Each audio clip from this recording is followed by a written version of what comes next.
Hello, everybody, and welcome to 30-Minute Thrive, your go-to podcast for anything and everything HR, powered by MRA, the Management Association. Looking to stay on top of the ever-changing world of HR? MRA has got you covered. We'll be the first to tell you what's hot and what's not.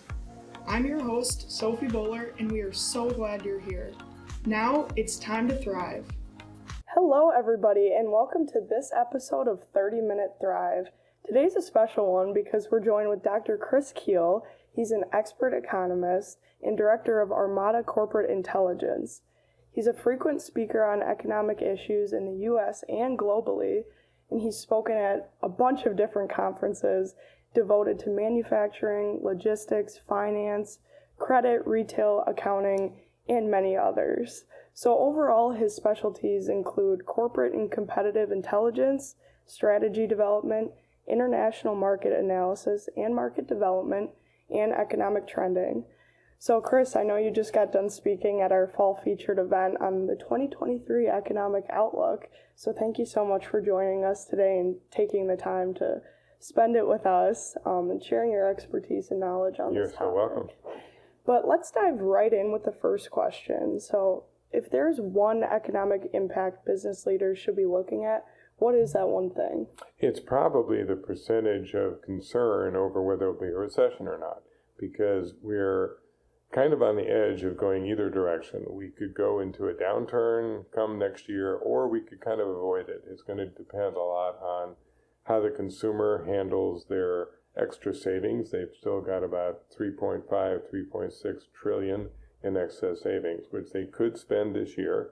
If they do, then we basically spend our way out of the recession. If they don't and hang on to it for next year because they're worried about next year, then we could see more of a downturn. So really it comes down to how realistic is the notion of a serious downturn? How bad is inflation going to be or continue to be? And then from an audience that you specialize to, what does this mean to employment? Absolutely. And kind of switching gears a little bit, we know that we lost 21 million workers last year due to retirement. So how has this and the labor shortage just in general really affected the economy? Hugely. I mean, if you look at what's going on with inflation right now, a lot of it is driven by the fact that wages have gone up. Wages have gone up on average around 6%. Part of the reason for that is that you've had that mass retirement. We have a lot fewer workers in the system than we used to. The baby boomer kind of protected us from that for a while because the boomer was reluctant to retire, but now they are.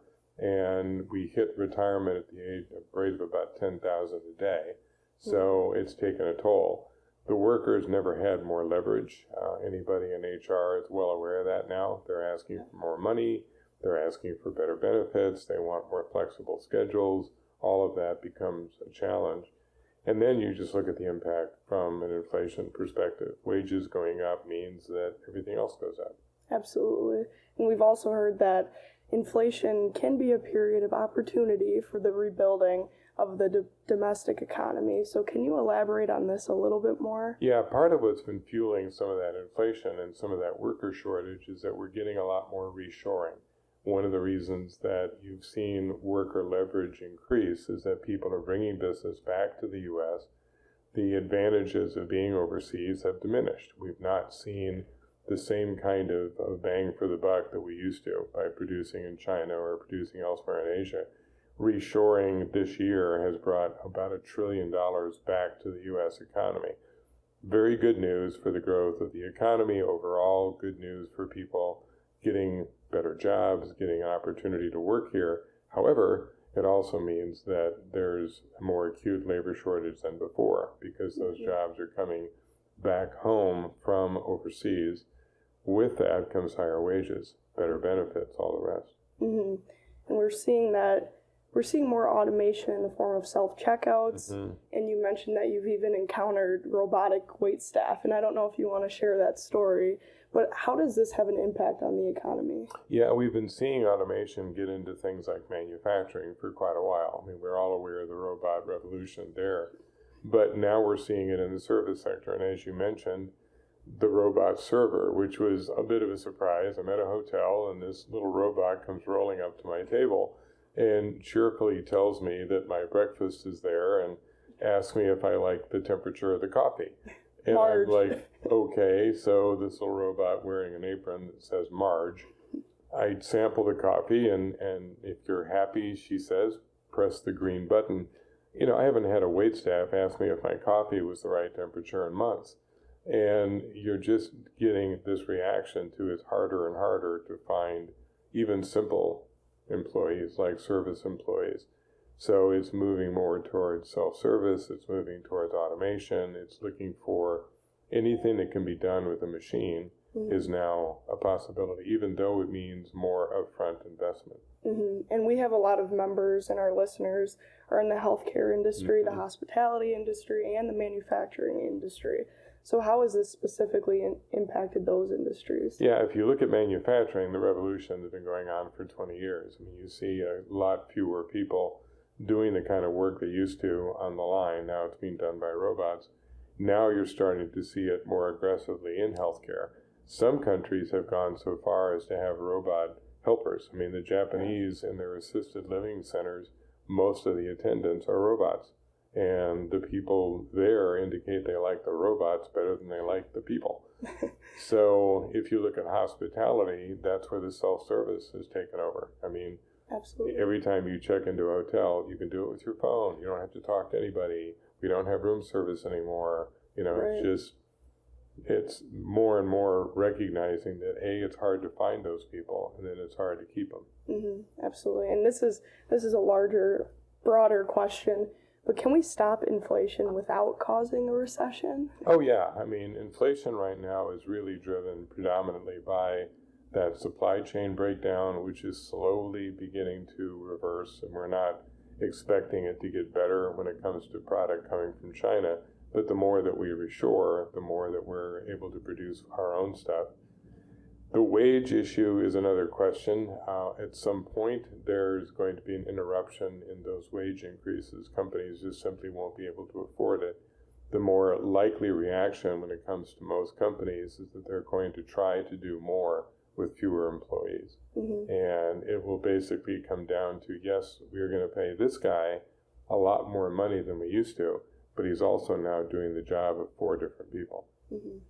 So our companies are really wondering right now, what should we be concerned about? So do you have one critical concern that organizations should really be prepared for this upcoming year? When it comes to HR, probably 2 answers. One for HR, one for the company in general.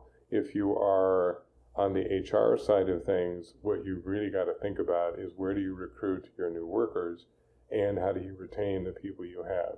The number one way that companies are hiring now is poaching each other.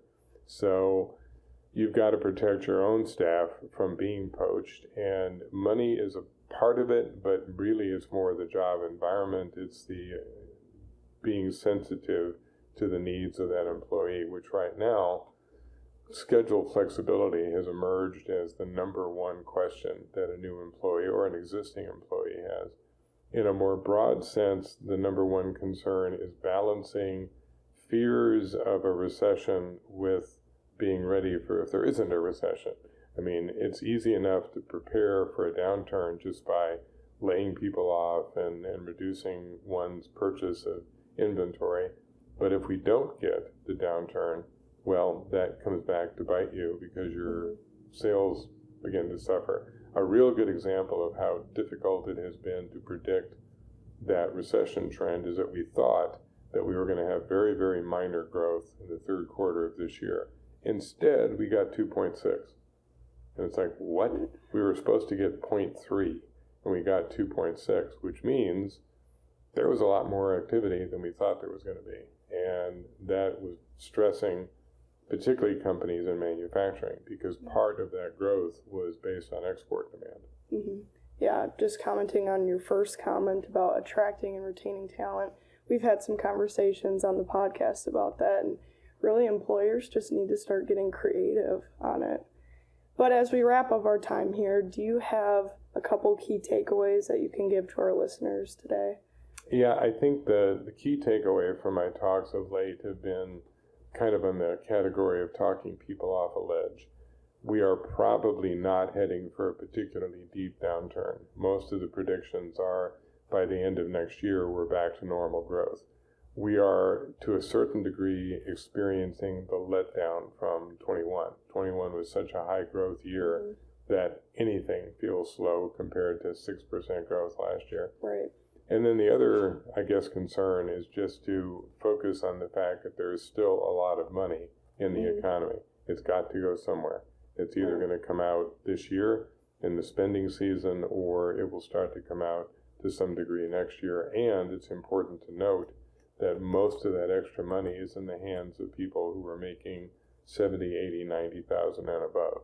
So you've got two very different responses. People making less than 50, they're having to resort to the credit cards. Inflation has really hit them hard. People with the higher incomes still have a lot of flexibility. Right. Well, thank you, Chris, for joining us today and sharing some good advice and tips and things that businesses can look forward to and look to plan for. But if you would like to get in contact with Chris, we have linked his email and his LinkedIn profile in the show notes, so be sure to check those out if you'd like to get in contact with him. I'm sure he'd love to connect and chat with you about economics. But other than that, we will see you next week when we bring in 2 compensation experts. So I look forward to seeing you there, but thank you, Chris, again. You're welcome. And we'll see you next week. And that wraps up our content for this episode.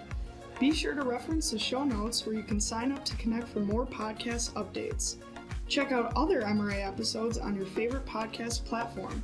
And as always, make sure to follow MRA's 30-Minute Thrive so you don't miss out. Thanks for tuning in, and we'll see you next Wednesday to carry on the HR conversation.